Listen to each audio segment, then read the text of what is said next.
cuando vos ves que uno de los planes 2022 es bastante realista el plan, ¿no? Digo, porque cada vez ves que se está involucionando en lo que cubren de costos los ingresos de las distintas tarifas. Pero, ¿hay margen para esto en un escenario de pandemia, en un escenario como el que atravesamos?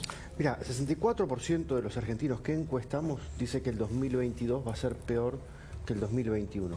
Y hay otro 11% que dice que va a ser igual, que ya fue muy malo. Digo, estás arriba de la cantidad incluso de gente que votó por la oposición. Y cercano al 20% dice que va a ser mejor. Es decir, mucho menos que el 33% que votó incluso por el Frente de Todos. Me parece que no hay ánimo social para nada que tenga que ver con el dolor, ni con el dolor económico que venimos sufriendo hace 2 años, sumado a los últimos 200 de la Argentina, ni tampoco para los dolores de índole psicológicos. La gente está al tope. Lo que todos nos estamos preguntando es por qué en una situación como esta, en términos sociales, los argentinos tienen ya un nivel de madurez y de aplomo que no los lleva a la calle a cortar la situación. Así que no lo podés dividir. Carlos, algunas preguntas concretas, ¿no? Vienen las vacaciones, ya está vendido todo en la Argentina, récord en Bariloche, récord en distintas localidades. ¿Cómo lo ves esto compatible con el escenario que estamos contando de mayor cantidad de contagiosidad? Con la variante Omicron va a ser una complicación igual a la que estamos viendo en Europa. Con la variante Delta, como está la epidemia ahí, no lo sabría decir. Este escenario de incertidumbre, yo lo que haría por ahora es, primero hay que multiplicar rápidamente la cantidad de testeos. Sin testeos no tenés precisión para manejar la pandemia. Y hoy en Argentina estamos con la precisión de un elefante. Es lo que planteaba Alejandro. Necesitamos la precisión de un cirujano cardiovascular con microcirugía. Eso solamente te lo dan los testeos masivos, punto 1. Punto 2, hay que cambiar la estrategia de vacunación para ir rápidamente a vacunar en los lugares donde los contagios están aumentando.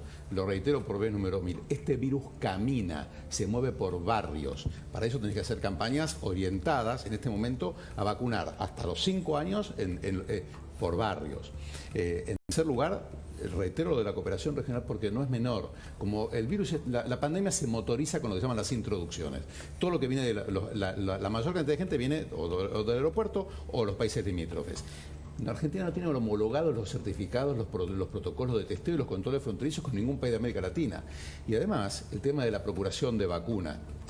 Viene un cambio con el tema de las vacunas, porque ningún país va a poder estar en condiciones de dar... O sea, hoy Israel está dando una cuarta dosis. ¿Quién va a poder dar vacunar a toda su población cada 5 meses, que es lo que está diciendo hoy la ciencia, a la luz de las vacunas actuales? Nadie. Entonces, eso exige una nueva repensar la cosa. Las implicancias económicas y educativas y sociales que tiene lo que estamos viviendo y lo que vamos a vivir son de magnitud importante.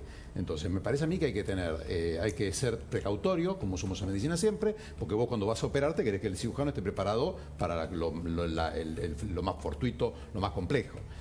Por supuesto que la sociedad tiene que seguir funcionando, pero no puede funcionar de cualquier manera. Si seguimos improvisando, vamos a llegar a la mitad del veraneo y estando todos chocándonos la cabeza a ver qué hacemos. Recién lo que usted dijo es muy importante. No podemos seguir discutiendo si vamos a volver a cerrar o no, cuando todavía nos faltan 10 millones de personas para vacunar y nos faltan 30 millones de personas a darle una tercera dosis, lo que involucra 40 millones de aplicaciones. Son 6 meses más a 1 millón de vacunas semanales que lo que estamos haciendo. O sea, lo que hay que hacer es empezar a hacer los números, y hacer los números que hay que hacer, no estos cruces de datos que te dicen con inteligencia artificial. Lo mío es una regla de 3 simple. Va a quedar instalado lo de la inteligencia pero, artificial. A ver, perdón, hay una cosa que es muy importante.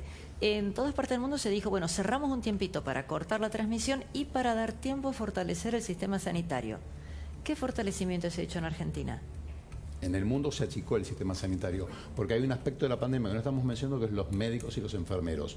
Cada vez hay menos, porque no tienen más ganas de trabajar, de sufrir lo que ya sufrieron y estar en los sueldos de misiadura que están sufriendo. En este momento hay staff de salud en la Argentina que está por debajo de la línea de pobreza y que tiene que hacer 3 guardias semanales y trabajar toda la noche para poder simplemente llevar comida a la casa. Hay médicos que tienen 60 años de edad que están en una ambulancia a las 3 de la mañana, que no es un trabajo para una persona de 60 años de edad.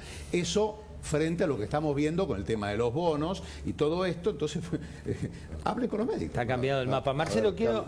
Sí, Alejandro. Apoyándonos lo que dice Diana. Nosotros a fines de abril del 2020 empezamos a decir que había que abrir las escuelas, ¿sí?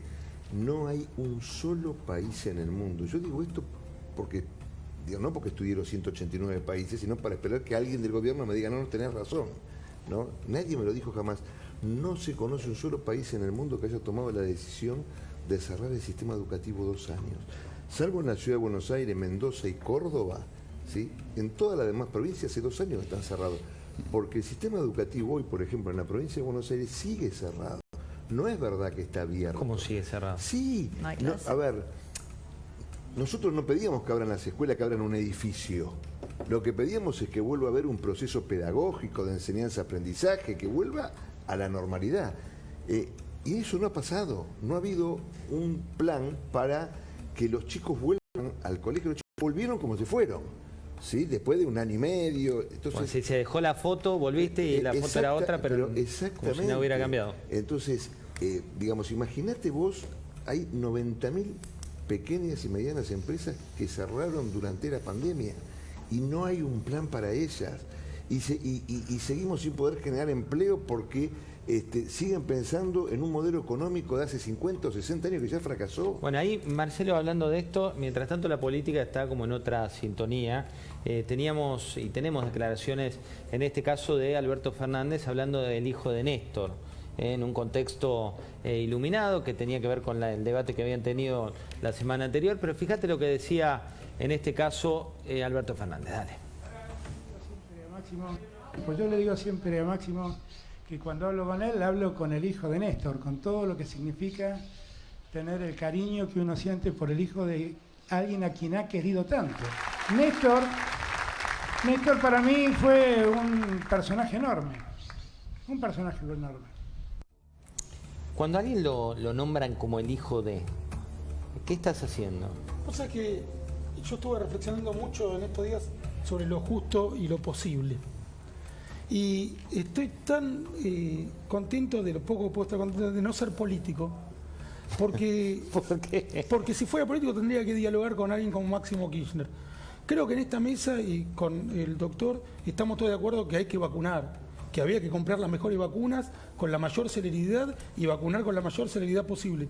Máximo Kirchner dio un discurso en el Parlamento diciendo que los políticos que querían comprar vacunas se arrodillaban frente a los laboratorios.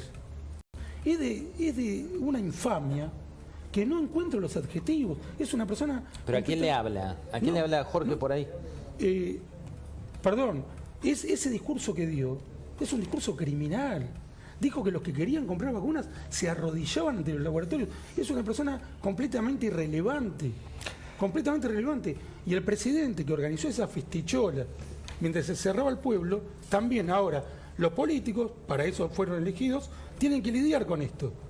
Yo afortunadamente solo me dedico a analizarlo, pero si lo veo desde un punto de vista objetivo y no de la subjetividad a la que nos obligan las instituciones, a las que les respeto, si tomando una frase de Gramsci, me dedico a la libertad del pensamiento y no a la responsabilidad del pensamiento, esto ni lo tendría que estar escuchando. Son gente que no tiene la menor incidencia en el avance del país. Han provocado un daño irreversible. Jorge. Hasta hace muy poquito que Máximo ni siquiera le había hablado a la sociedad, que se hablaba de él, pero él no le hablaba directamente a la sociedad. El proceso era muy interesante porque, insisto, no se había presentado y sin embargo la opinión pública ya podía decir algo de él, ya lo podía evaluar. ¿Y qué tenía? Tenía siempre la misma imagen positiva y la negativa de su madre. Es decir, Cristina le transfiere a Máximo su prestigio sin que él todavía haya salido a la calle. Entonces, ¿qué es lo que puede y qué es lo que no puede? Él va a poder seguramente ser depositario del 33% que tiene la madre como voto, sí, absolutamente, porque el kirchnerista de a pie es un kirchnerista que hace lo que Cristina le dice. Voten a Scioli y lo votan, voten a Alberto lo votan, voten a mí, la votan, voten a un POTU y lo votan. No hay nada que pensar. Ahora, no tiene ninguna posibilidad, no hablaba del presidente de los Estados Unidos, hablaba de un POTUS planta, digamos. Sí, sí. Bien. Ahora, no tiene ninguna posibilidad de construir por afuera. Va a tener que ir a buscar él también algún señor que esté paseando el perro a la vuelta de la casa para ver si se puede maquillar de peronista, de moderado y dejar asustar. Les propongo unas respuestas en un tuit, pero va a ser una especie de conferencia de prensa de 2 minutos que vamos a arrancar con una pregunta de Alfredo Sainz y una respuesta en un tuit. Alfredo Sainz pregunta, dale. Sí, para Diana Mondino, ¿cómo ve la economía más allá de si se logra un acuerdo con el fondo del tipo que se va a alcanzar? En un tuit. La economía en este momento es un tuit. Es un meme, es una joda. No tiene sentido. Paz Rodríguez Nil, respuesta en un tuit, pregunta. Para Alejandro Finocchiaro, ¿Cree usted que de algún modo debería limitarse, como sugirió la OMS, que recomendó no hacer reuniones para las fiestas, que de algún modo debería limitarse los encuentros de aquí en más o no? No, yo lo que creo es que cada uno debe tener la responsabilidad individual, ¿sí?, de saber qué puede y qué no puede hacer. Es una cuestión de combinar libertad con responsabilidad individual. Fran Jueguen, pregunta y respuesta en un tuit. ¿Para quién? Para Jorge Giacobbe, quiero preguntarle cómo pegó en la imagen de la oposición, sobre todo en el radicalismo, estas fracturas que estuvimos viendo en la Cámara de Diputados, en las negociaciones por el presupuesto. Mira, los radicales siempre son personas que tienen una forma de negociar muy interesante. Ellos te piden la vicepresidencia cuando lo que quieren en realidad son 2 fotocopiadoras en una universidad.